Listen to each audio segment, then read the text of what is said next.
Welcome in Berlin. Welcome to the Wealth Health Summit. Great to have you here. Come on, guys. We were launching something global. It's something big. You have to give me something. In order to get that, I would appreciate if I go off stage, come back on stage again, and you all know what you have to do. Thank you very much.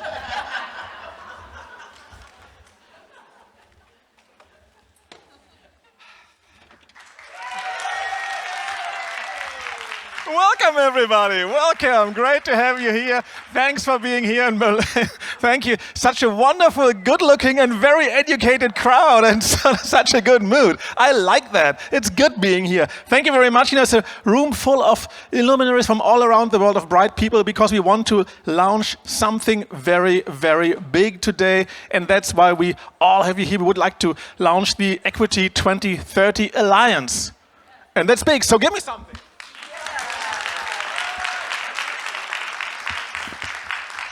My name is Johnny Oberthal, and I'm welcoming you to my hometown, Berlin. I'm very proud that you guys came here from all around the world to do something that big in Berlin. I really, really like it. And I know some of you might not be that familiar what we are talking about right now. To get us all on the same page, I would like you to watch a video. And before we do that, I would like to welcome everybody from all around the world watching us here in Berlin. So wherever you are, thanks for being with us.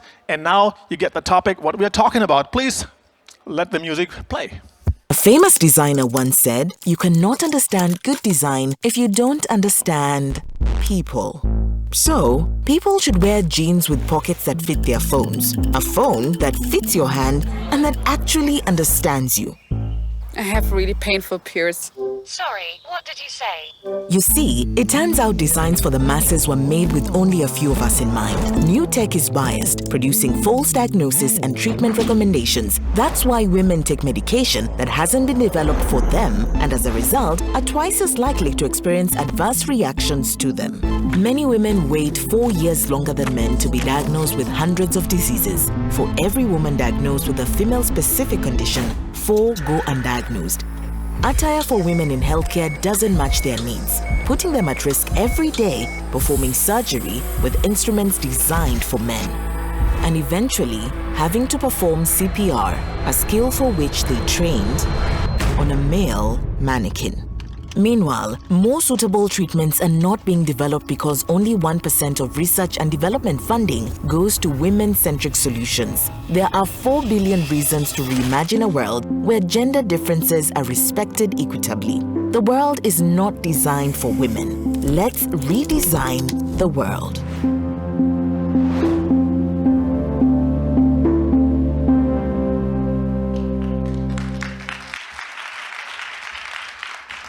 Let's redesign the world. That's the wording we need right now, and it's amazing. It's just 2023, and somebody came up with the idea of doing that. That's amazing, and it's actually quite shameful, to be honest. I don't know if it's politically correct to say that, but you know, I think it's quite shameful. Am I right? Yes. Ladies and gentlemen, and there was a lady who is coming to the stage right now. And I would like you to show us some love, because she is so amazing, ladies and gentlemen. She dedicated her life improving health to the people who need it the most. She combined her knowledge of 30 years of scientific things, of public knowledge, of politics, and she worked hard, and she worked hard, and she worked even harder, ladies and gentlemen. She has a title. The title is not that big, but she's a very, very special person. She's a very warm person. I met her once, and he told me, "Jono, whenever I am in Berlin, you have to help me." I said, "Who are you?" "Doesn't matter. You have to help me." I said, "Okay." And that's why I'm here. Ladies and gentlemen, please give a big welcome, ladies and gentlemen, the United States Under Secretary General and Executive Director of UNF. What did I say? Oh, sorry. You know, there's always the devil of the mistake. He creeps in once every while. So of course she's not Anthony Blinken, ladies and gentlemen. She is definitely not. She is Natalia Kahner. The stage is all yours.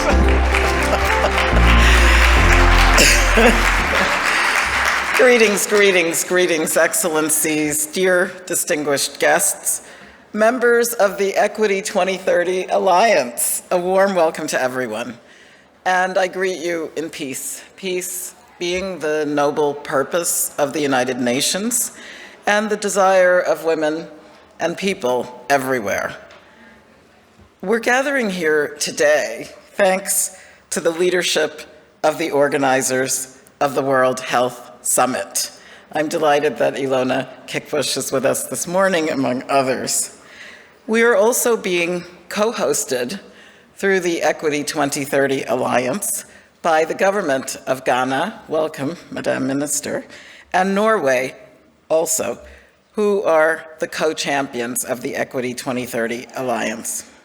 And I extend thanks to the government of Germany, who, through our long-standing support at the Federal Ministry of Economic Cooperation and Development, the BMZ, have also joined Equity 2030 Alliance as a member.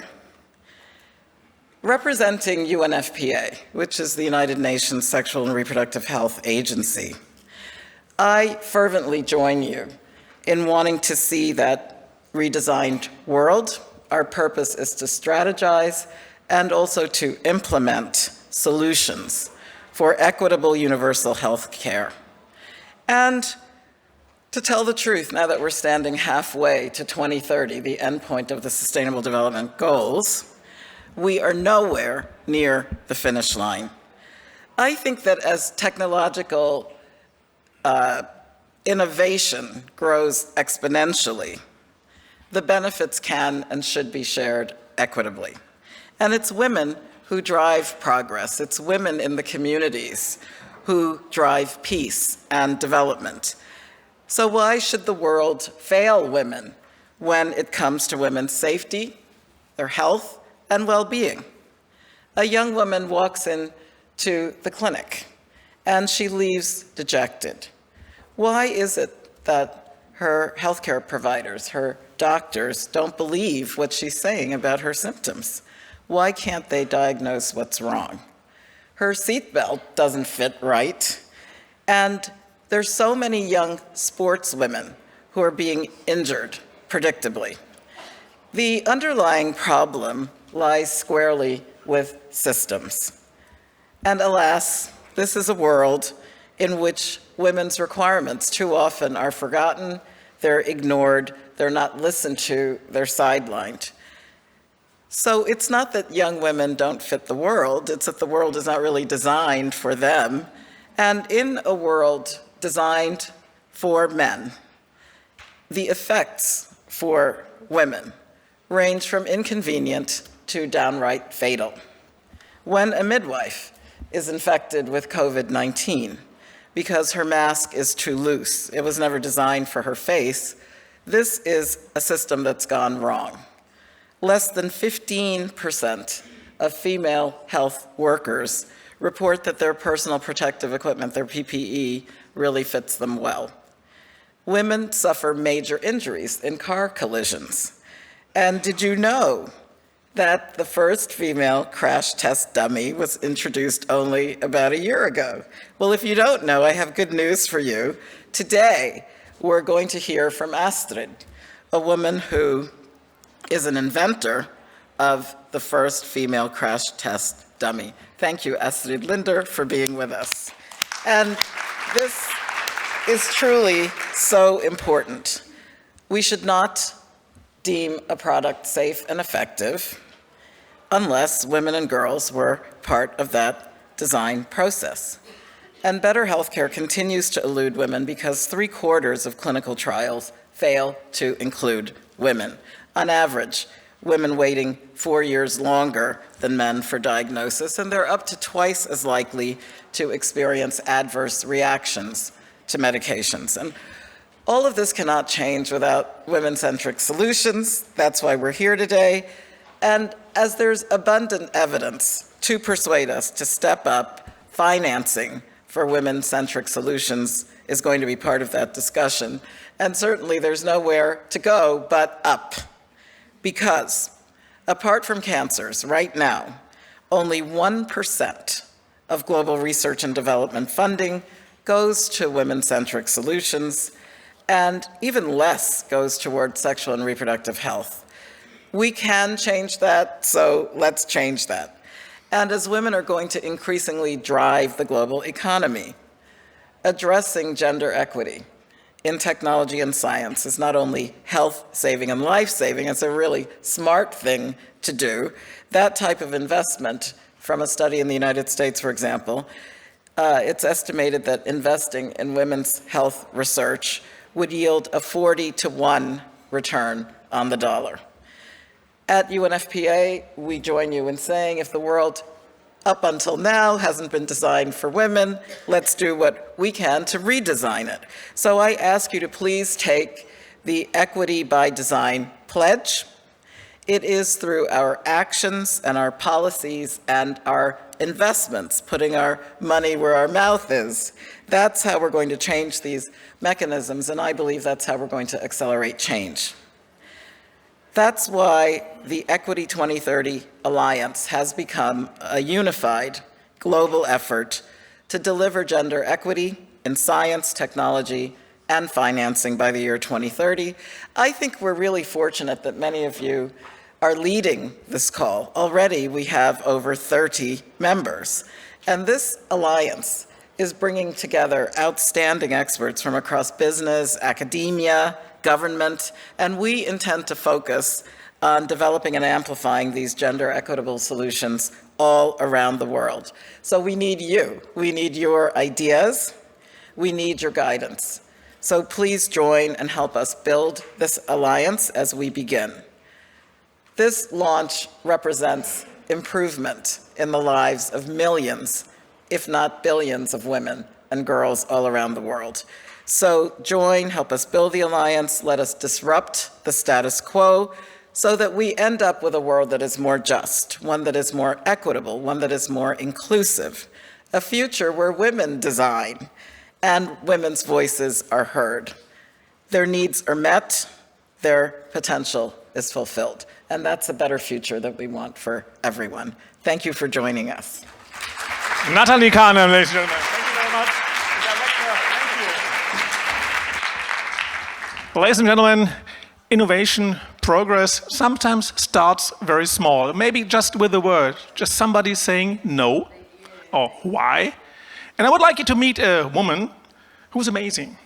She is a professor, of course. She's educated, of course. She is from Sweden, of course. And she's very bright, of course. But there was this one moment in her life when she just said no. And then she said, why? Ladies and gentlemen, and I would like you to meet this impressive woman who was a professor at some institute in Sweden. She was in charge, travel, logistics, stuff like that. And then she said, why? It's 21st century, why don't we have a female crash test dummy? And somebody told her, come on, do your work. And she said, nope.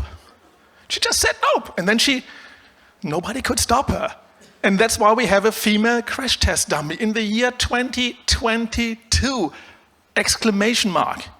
Not that long ago. And please, show her some love. Please welcome on this very stage, Professor Astrid Lind.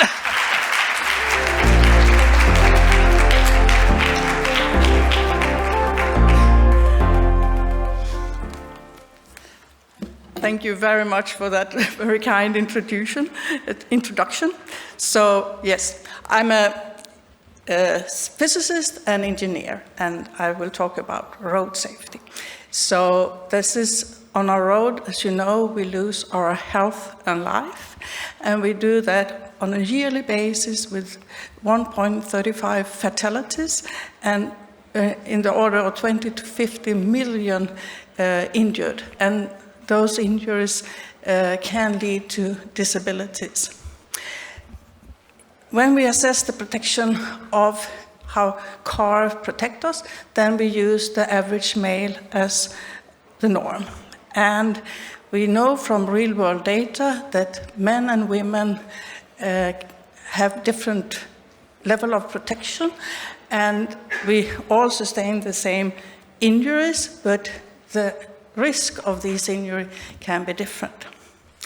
The biggest difference is for the so-called whiplash injuries. It's soft tissue loadings to the neck, then that can be sustained in low severity crashes. And as you can see on this slide, the first study here is from 1969, and that's actually when the UNFPA was formatted. So we have known this for a long time and onwards. In this graph, you see males normalized to 1, and then the risk of females in comparison.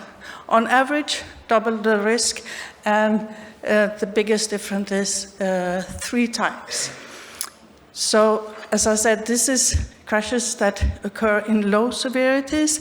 The most common is a rear impact, and it is the injury that is the most common when it comes to disabling injuries of vehicle occupants.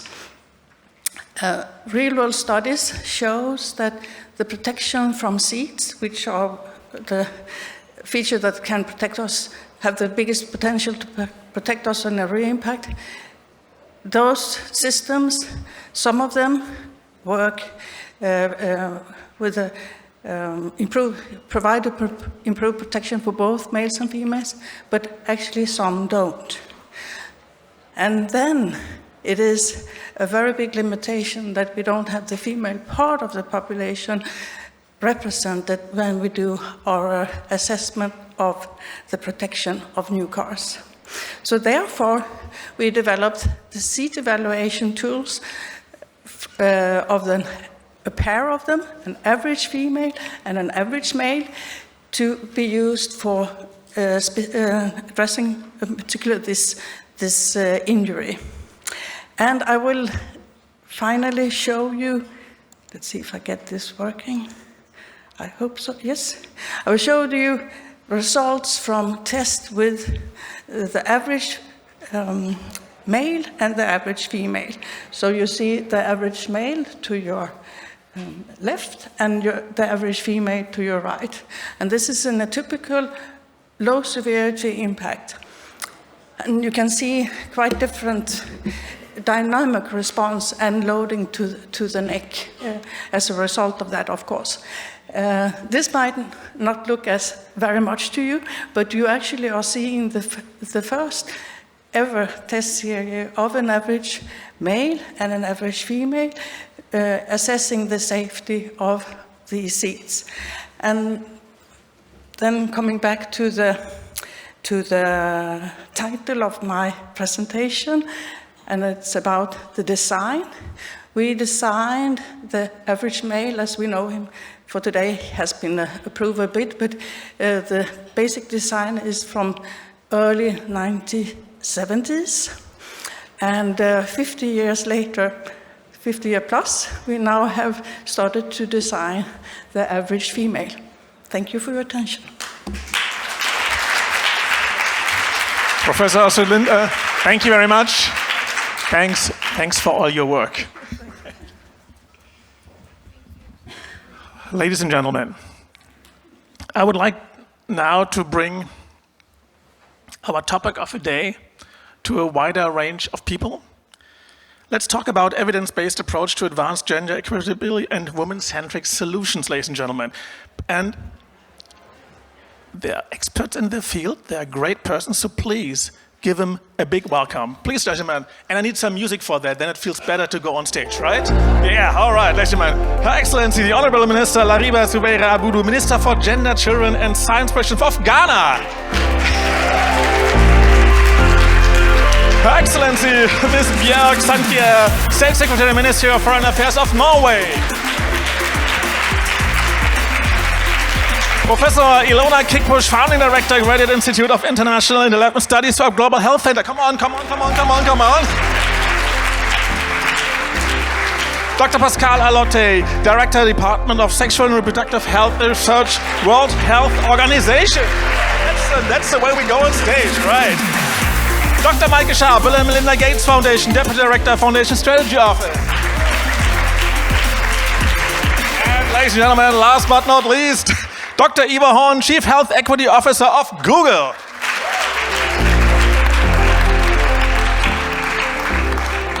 Wow, what an expert round here. I'm amazed. Great. You look good. So let me start. Let me start with Your Excellency, Ms. Lariba Zuvidere Abudu. Ghana is known for its progressive gender policies and Ghana's strong status as a technology leader in Africa. From your perspective, what would you emphasize as the most important factor if we are to ensure that gender equitably, technology and science are advancing gender equity? Thank you. I'm very grateful to be here, and I want to thank the government of Ghana and my president, Nana Addo Dankwa Akufo-Addo, and the UFPP for bringing me here to be part of this very important conversation. Evidence-based approach in Ghana. I would like to say that we have done a lot in terms of science and technology. We realize that the world is moving, you have to move fast and catch up. So Ghana, in 2021, the president of Nana Addo Dankwa Akufo-Addo put a STEM program together that we call Science, Technology, Engineering, and Mathematics. This is STEM. He took the bull by the horn and built 10 schools across the country, which 6 are operational, only science. And in all this, we have a lot of girls attending these schools. What makes me happy as a gender minister, it is this science school are at the doorstep of the people. You don't need to travel from the north, where I'm coming from, to Accra to attend a science school. You have it in Walwale, in the northern, in the remote area of Walwale. So the girl goes to that school, he'll become a nurse, well-equipped laboratories that we have now. Now we do e-learning in those schools, where we relate to other countries who have advanced to also tell us what they are doing, and we emulate what we are doing. So this is what the government of Ghana is doing to change the trend in Ghana. Free senior high school was one of the problems. Parents were not able to send their wards to school because of poverty. So the president introduced free senior high school, even from the kindergarten basic to senior high school. We introduced the free feeding, where you don't have to look for food for your ward to go to school, they feed. And this one translated into 30,000 women being employed, because they are cooks and they have to cook for the children, while we feed 1.something million children a day. So this is very laudable. If you look at science education, Ministry of Communication, in partnership with Gender Ministry, we are doing a lot. We have trained more than 1,000 to 2,000 girls in ICT. We have trained teachers in ICT. We have equipped schools with computer laboratories. We have gone extent to organize science competition for girls, both girls and boys. We have mentors who look up to this girl. They tell them what to do. If you look at the lab that we have established, 35 out of 92 laboratories are established and ready. 105 functional and upgrading. This is what we have done in our country. We have initiated 1,270 infrastructure that is for early childhood development. This is what we have done. We have smart board being used in schools, increased number of trained teachers for early childhood learning, provide appropriate learning materials and play equipment. We train and we build capacity of teachers at the primary level. STEM awareness campaign has been done. TVET, that's technology, vocational, engineering, and we roll all this thing nationally, and it's training a lot of head porters, which are our problems. You know the head for the Kaya that we have in Ghana, so we have trained them to also use the phones, and this is what my ministry is championing. We have a pilot base. They use smartphone. What do they use them for? At times they use them to play music, so we are bringing them together to train them to use the phones, the apps, to also they can sell their goods with it, and people will buy. The other one that I want to say is a school in Ghana, all-girls school, Manfi, have developed a robot, and they have won international award on 2 consecutive times. Then we have this girl in Volta region, through science. She said, anytime we send money to our grandmother, the siblings in the house go to withdraw the money without her knowledge. She goes to the vendor cheats her with the money. So she developed an app through the ICT that she learned from school. And it's a voice one. Anytime they send the money to the grandmother, she clicks and it tells her that Lariba has sent you 200. So if you go, pick 200. And this app is working. She has also won an award, and then she has to develop more apps for that. So this is what we are doing in Ghana. Evidence-based in Ghana, I can go on and go on. And I'm very happy that if you are able to teach the girl child in ICT, she will develop her home, she will develop the community, and globally she will develop the country as large. And we are very happy that we have taken the bull by the horn in ICT in Ghana. Thank you so much, man. Your Excellency, State Secretary Bjørk Janske, Norway joined the alliance among its first co-champions. What does it mean for Norway? Can you tell us a little bit more about the situation there? You know, what you do for gender equity, stuff like that? No, absolutely. I think many of us have been grappling with this problem that we've been aware of, that technology, pharmaceutical products, other health products, cars that we heard about earlier, are developed in such a way that they don't fit the half of the population, that is us women. And we've been trying to think about how can we work together in partnership, because we know that's what we have to do, to try to change this. So I'd really like to thank UNFPA for bringing this to the center of our attention, bringing us together. Thank Ghana as co-host, and all the others that have joined this partnership, working together to try to make sure that the products, technologies, innovations that we need to move forward are appropriate for 100% of the population, not just half. As Norway, we are very committed to promoting sexual and reproductive health and rights and gender equality through everything that we do, including on the international arena. We have also gotten involved in supporting digitalization, supporting technological innovation in countries that we are working with through our development cooperation. We have, in discussing this, seen that we need to put this even higher on the agenda. So we are going to launch later this month our new Gender Equality Action Plan, where this questions around technology, digitalization, and gender is one of the top priorities. So you'll see us there, I think, together with everyone here, really pushing this agenda forward. Thank you very much. I would like to open up for the rest of the panel. And where do you guys see the biggest gaps and biggest opportunities for gender equitability, women-centric solutions, including science, technology, and financing? Let's start with you, Professor Kickbush. Ilona. Ilona, my dear Ilona, please. So good afternoon, and again, thank you so much for this initiative. I'm a real design freak, and so I looked up some quotes, and one of my favorite designers is a woman that has long had to stand in the shadow of the Bauhaus men, and that is Eileen Gray. And Eileen Gray said, to create, one must first question everything. And I think this is part of why we are here and why we are doing what we are doing.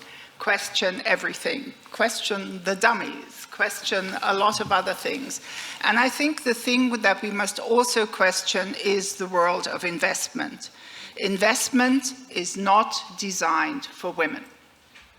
Both who gets the money, who gives the money, who controls the money, and what is done with the money.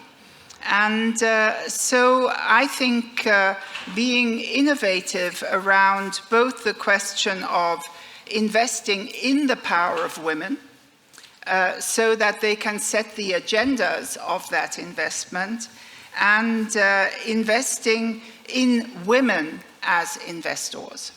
And I think the latter is also very important, looking particularly at the women from the developed world in this group. You have to imagine and, rethink the world, that by 2030, where's the lovely SDG pin over there?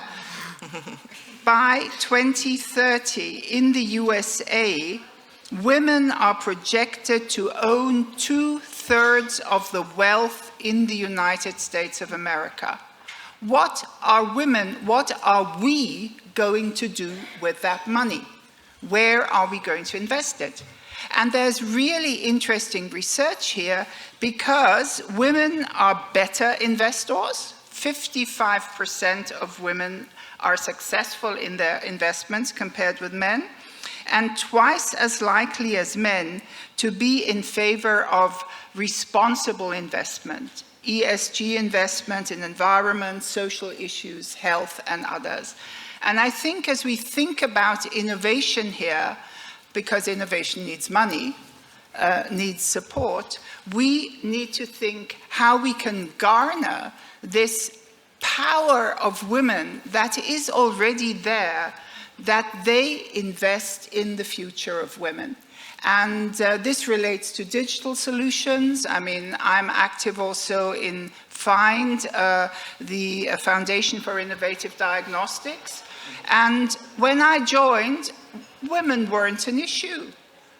And then to say, you know, diagnostics is something different for women because in certain power situations, their men can't even know, shouldn't know, that they might have a disease, that they are concerned. So we need self-diagnostics, for example, a totally different approach than other issues. So invest in the power of women. Of course, we have a lot of examples there, particularly on the rural level, but invest and consider and reconsider how women can be investors.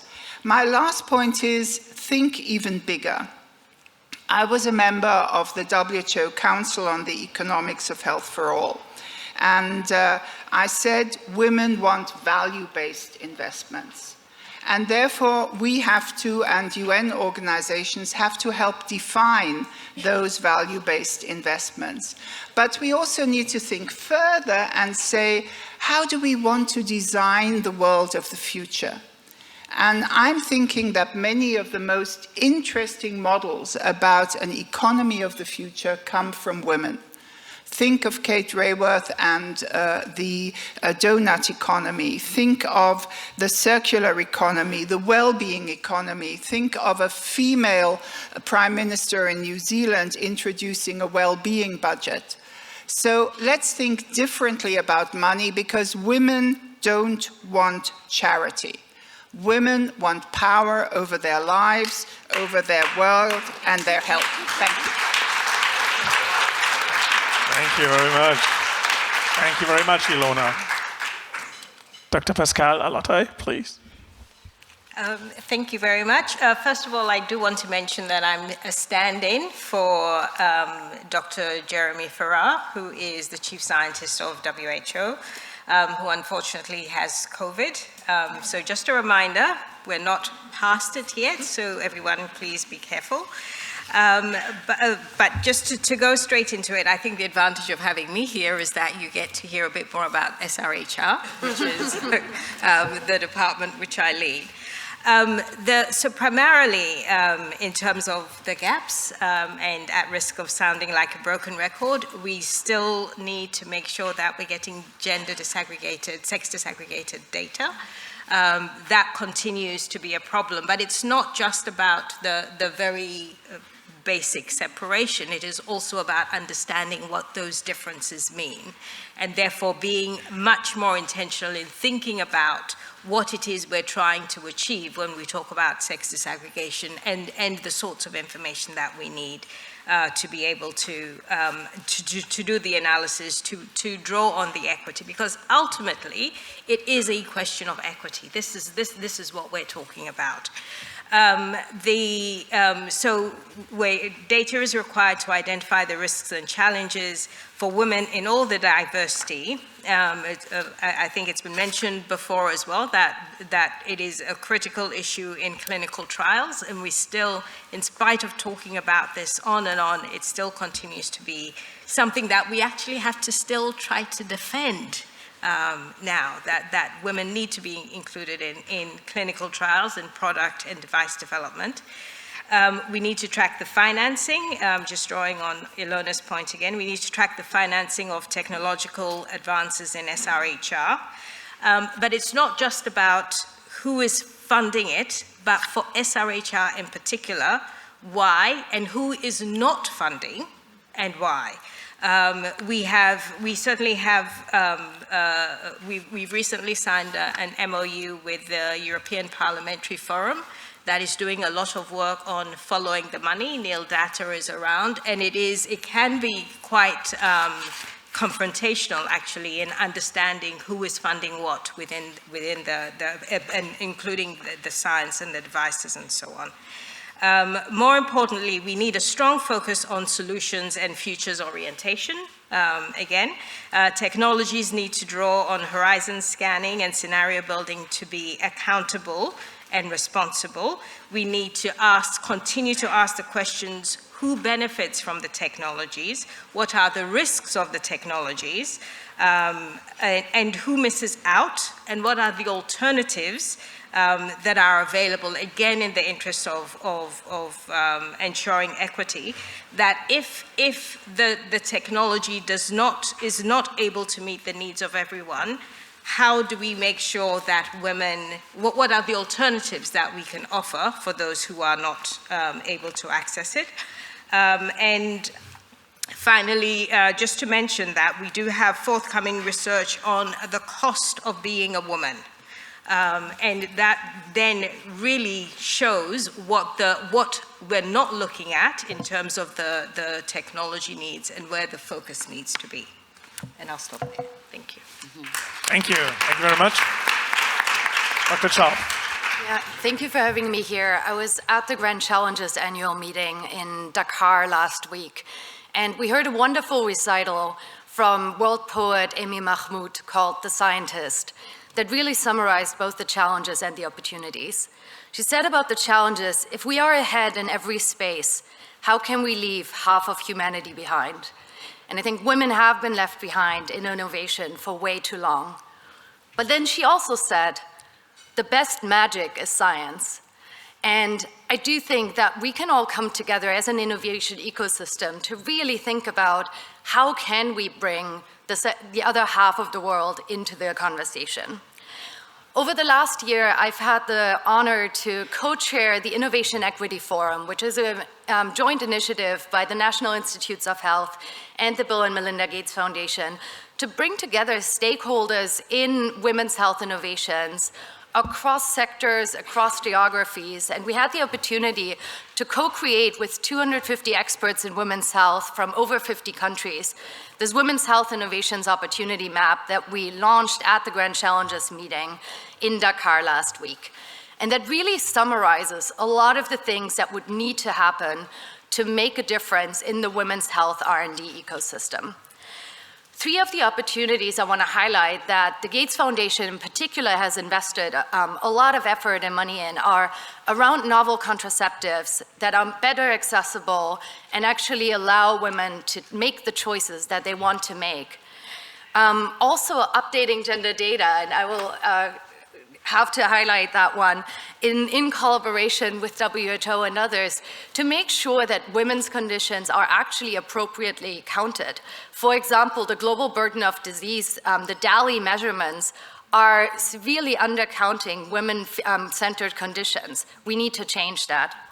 And then lastly, women in R&D leadership, and making sure that women are not talked about at the table, but that they are actually at the table and leading the discussion. Thank you. Thank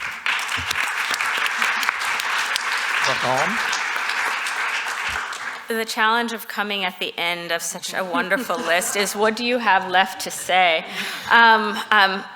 One of the things that I really honored in the work that we do leading health equity at Google is the fact that we think about these intersections every single day and integrating equity into the DNA of what we do. And to your point, all of these wonderful examples don't happen in a vacuum. They happen with partnerships and collaborations and making sure that everyone everywhere is at the table as part of this discussion, and we bring and contribute those tools.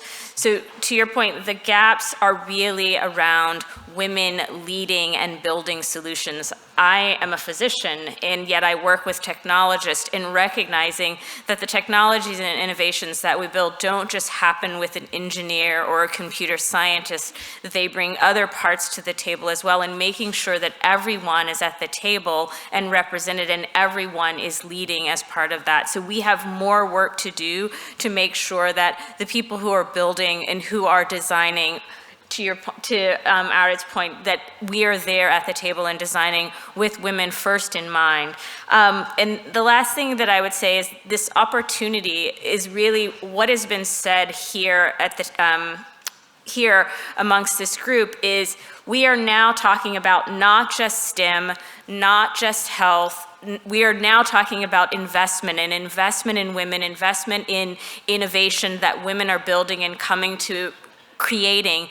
And we have to do that with education. And because fundamentally, if women and girls don't get access to education and the opportunities, then we don't have the pipeline that we need to create those opportunities to allow them to reach their full potential. And so I think to the point is like bringing all of these things together to say, how do we think about technology and science and innovation and financial investment so that the pipeline of girls and women who are coming forward actually have the opportunities? Thank you. Thank you very much. Ladies and gentlemen, this was our first panel, Evidence-Based Approach to Advanced Gender Equitability and Women-Centric Solutions. Thank you very much for your insight. Thank you very much for your thoughts. And thank you very much for your program. And just thank you for being just the way you are.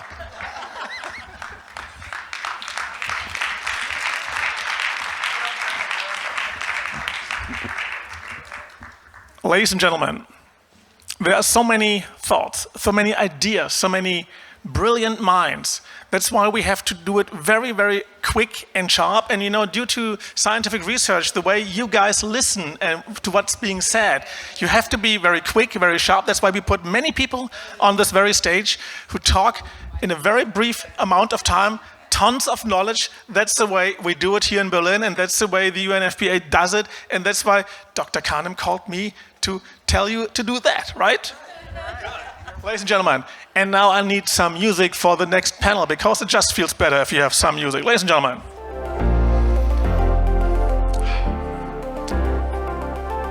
I would like now to meet you, some of the first inaugural members of the Equity 2030 Alliance, to discuss the equity by design. So please, ladies and gentlemen, please welcome Dr. Klaus Runge, Senior Vice President, Global Head of Market Access Public Affairs System of Bayer Pharma. Hey, Klaus. And ladies and gentlemen, please go on with the music. I love the music. It just feels better if you walk on stage like that, you know? It's like you are somebody. And you are, this makes the discussion better. Ladies and gentlemen, please welcome Michael Perjohn, Senior Vice President, Head of Worldwide Government Affairs of Policy of Organon. Hey, Michael. And please welcome Dr. Eleanor Nwadinobi, President, Medical Women Association of... Hey, you are actually... Come on, that's the best, right? And please welcome Dr. Yele Aluko, Chief Medical Officer of EY Americas, Director of EY Center Health. And you have definitely the best dress. Nice meeting you.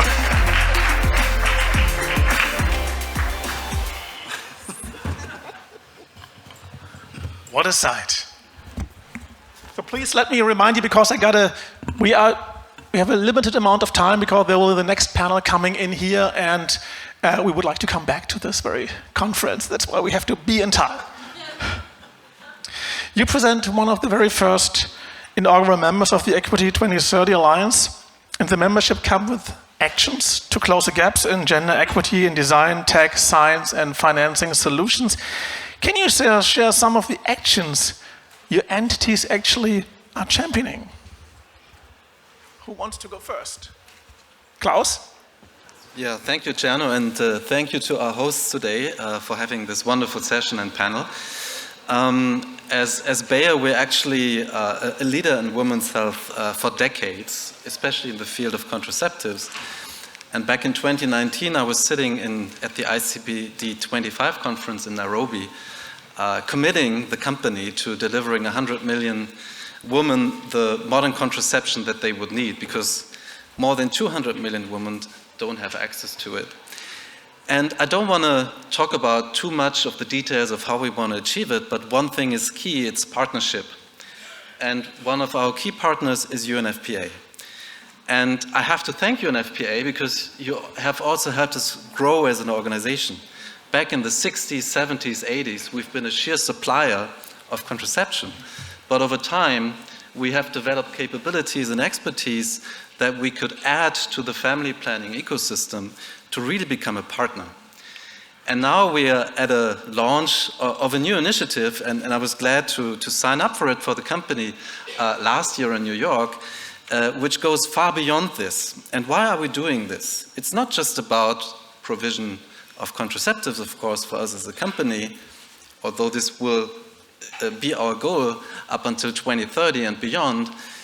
We've learned way more, and we've been able to bring in innovation to women around the world in different fields. It's not just about funding the Equity Alliance, it's adding value to it for the well-being of women.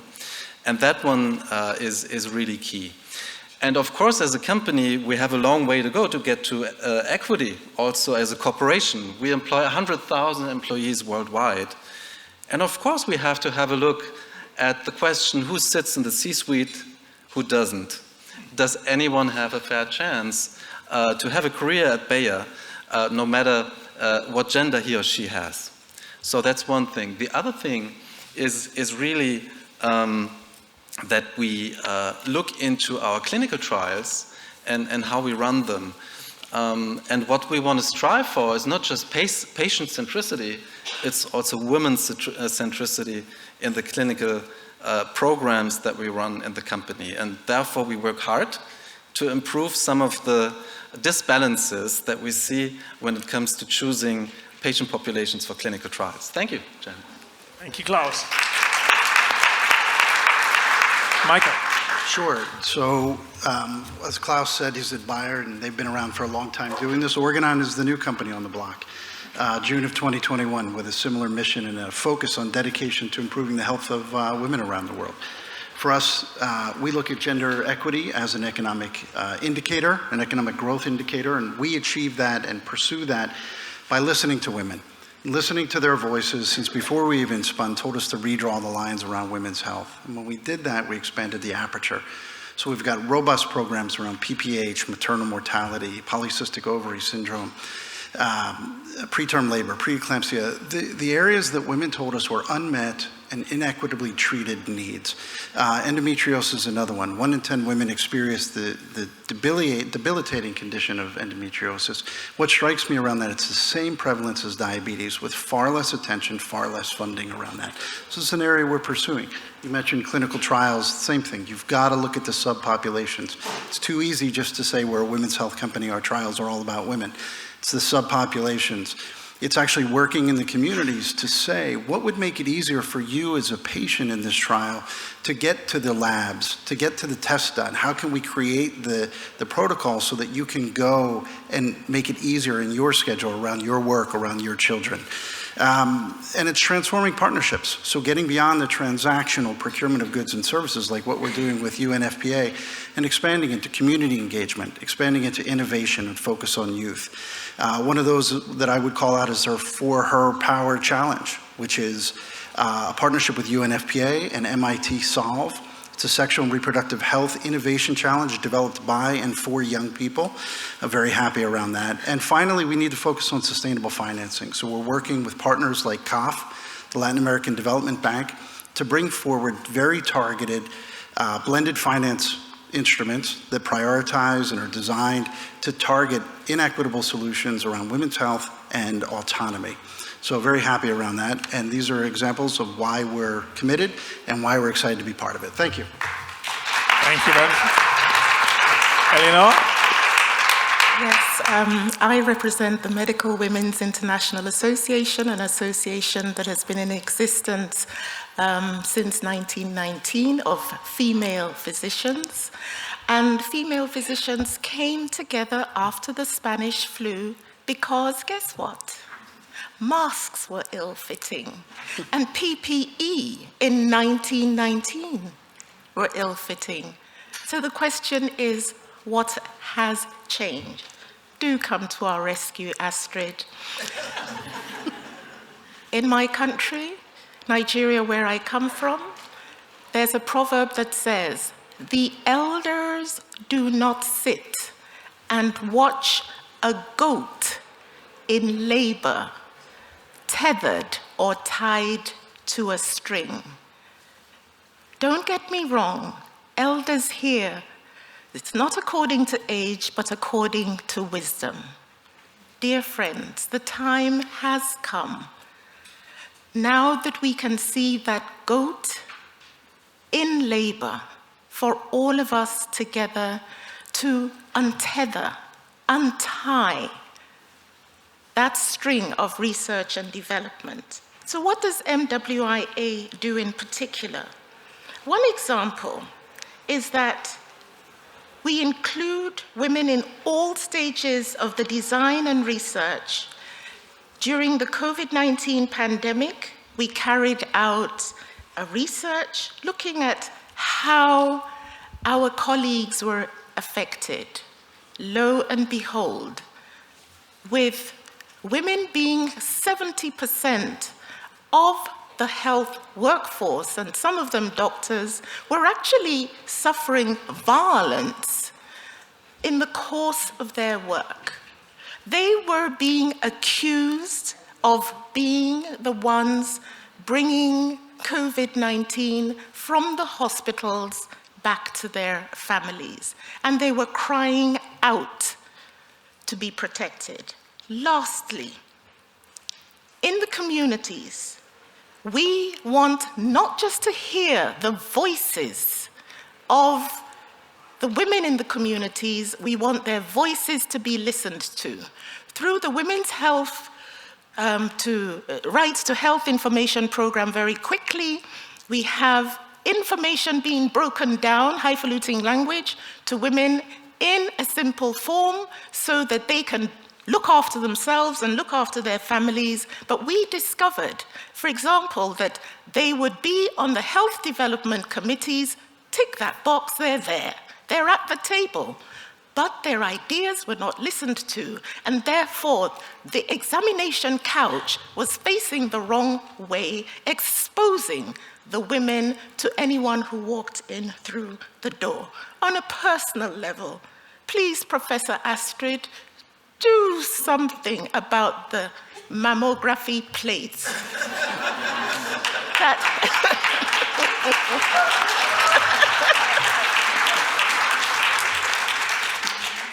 So I'll conclude by saying we will not sit and watch that goat that is in labor, the goat that is the goat of women's research and development, still tethered whilst in labor. She needs to be free to take whatever position she needs to birth the next generation. Thank you.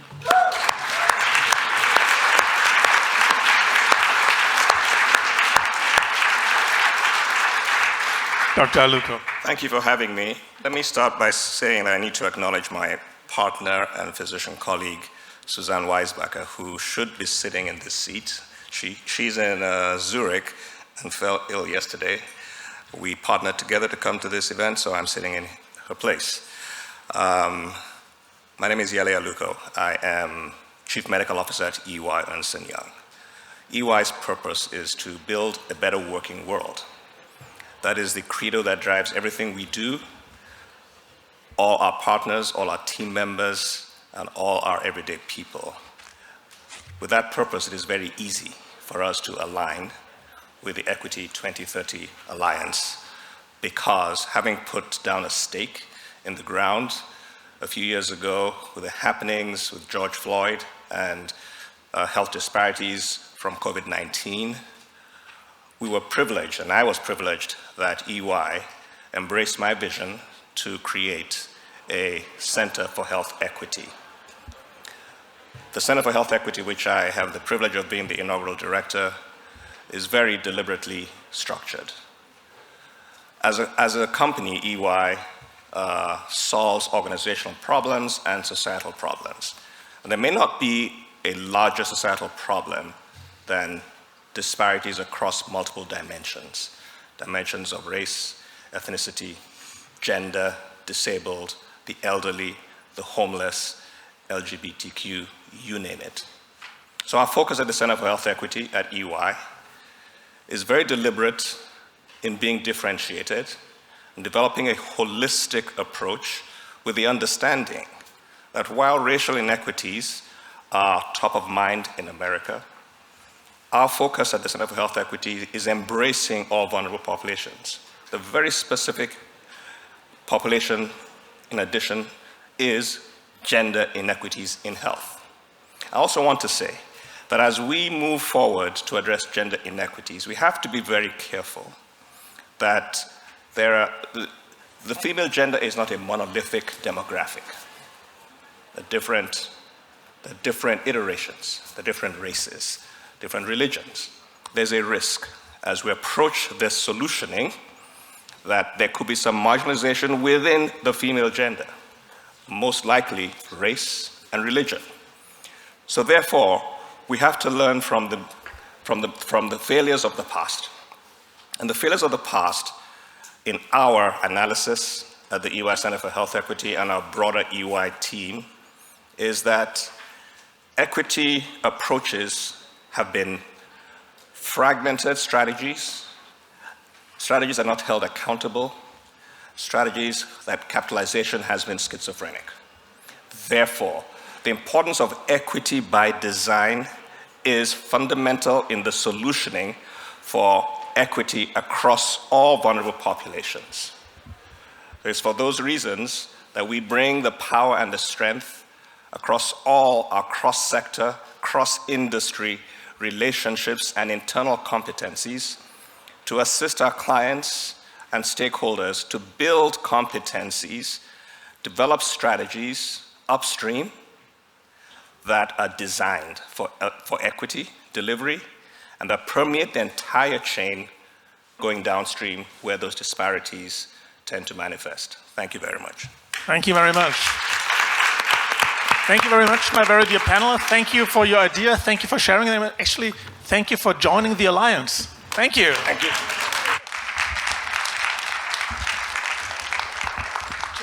Ladies and gentlemen, please, and I need some music again. Thank you. Ladies and gentlemen, yeah, well, it just feels better because, ladies and gentlemen, the TV crew has arrived. That's why we need some music, because they think we have a party and we join something worldwide. That's why we have to fake it a little bit. Ladies and gentlemen, please give a big hand for Natalia Kanem for some closing remarks. Natalia, come on, get on stage. Yeah. I just want to say thank you. This has really been a deep, may I say profound discussion, very insightful. And I think the momentum was obvious in terms of what the panels have shown us. The expressions of support and commitment from so many organizations and individuals tells us that the times are changing, and we're going to be part of that change. We're going to disrupt the status quo using data, evidence, metrics, the policies, and the inclusive policies that make sure that women indeed are not only at the table, but that they're co-designers, that female biology, health, and well-being are going to take prominence. I just want to reiterate my profound thanks to the governments of Ghana and Norway for convening us, and of course to the World Health Summit, and to all my United Nations colleagues, especially Dr. Negina Muntien and her think tank, which provided us with this Equity 2030 Alliance idea. Concerted effort, joined up solutions, and let us inspire more and more women, more and more girls, more and more businesses, more and more researchers, and invite women's groups to be at the table with us. Thank you. We're determined to build that future. We're ready to move forward, and that future is safe, it's fair, and it's equal for women and girls and for everyone. Thank you very much for joining us. Thank you, Natalia Kamen. Come on. Thank you. Thank you. Ladies and gentlemen, you guys know that this is a visual times. We need a picture. And now please, everybody, come on, join us on stage, that we have the picture of the Global Alliance that is launching actually right now. And some music would be nice too. And so come on, everybody, give me a nice smile. And we would like everybody to know that he or she missed something very big. And that something very big is happening here. Come on, guys, show it to the world. Your big smile. Come on, Natalia, show me your big smile. Yeah.